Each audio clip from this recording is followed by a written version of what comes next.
पर्वत पे चढ़ते और नीचे समुद्र में एक छोटे से बालक को फेंक दिया और ये सोचा है पानी में डूब जाएगा, मर जाएगा, तो मुझे कहां से मारेगा। परंतु उस समुद्र में एक विशाल काय बची थी, उसने उस बालक को निगल किया अपने पेट में। 2-3 दिन के बाद एक मछुआरा आया, उसने जाल फेंका, भाग्यवशात वही मछली उस जाल में फंस गई।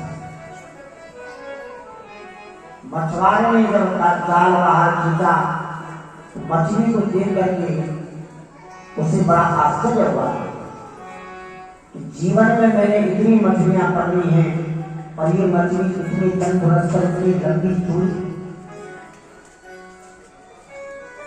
देखो, मन में प्रेरणा भी भगवान के द्वारा ही आती है। मन में जो विचार, अच्छे विचार भी भगवान के द्वारा ही उत्पन्न होते हैं। मछुआरे के मन में विचार उत्पन्न हुआ कि ये मछली को मैं राजा को संबरासुर, और राजा मुझे इनाम देगा। मैं तो मछली रोज बांटता रहता हूँ, बेचता रहता हूँ, पर अपने जीवन में जो सबसे प्रिय चीज है वो राजा को देनी चाहिए। उस मछली को ले जाकर के मछुआरा संबरासुर के पास गया। संबरासुर ने मछली को सीखा, उसने कह दिया इसे रसोई घर में भेज दो। बड़ा महल होता था राजा का, मछली घर में जब भेजा, मछली घर रसोई घर में जब भेजा तो रसोई घर में मायावती की, कौन मायावती? तो पूर्व जन्म में भगवान कामदेव की पत्नी, जिसका नाम रति था। वो जब मछली के पेट को फाड़ने लगी तो देखा कि उसमें सुंदर बालक है। नाती धीरे कालेन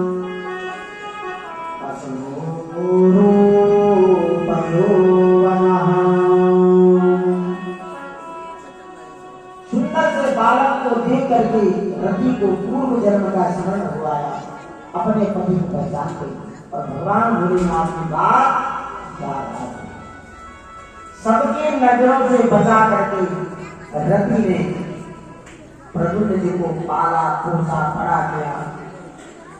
कई बार जब संबरासुर को पता लग गया कि कोई बालक हमारे घर में है, उसको ये पता नहीं था कि मछली के गर्भ से पैदा हुआ है। सम्रासुर के महल में भी जाता था, सम्रासुर कहता था बड़ा सुंदर बालक है, बड़ा प्यारा है। उसे ये पता नहीं कि यही मेरी मौत का कारण बनेगा। रति ने सबकी नजरों से छुपा करके उसे अस्त्र चलाना, तलवार चलाना, धनुष बाण चलाना सिखाया। जब 12 वर्ष के हो गए प्रद्युम्न जी, तो रति प्रद्युम्न को पति भाव से देखती थी।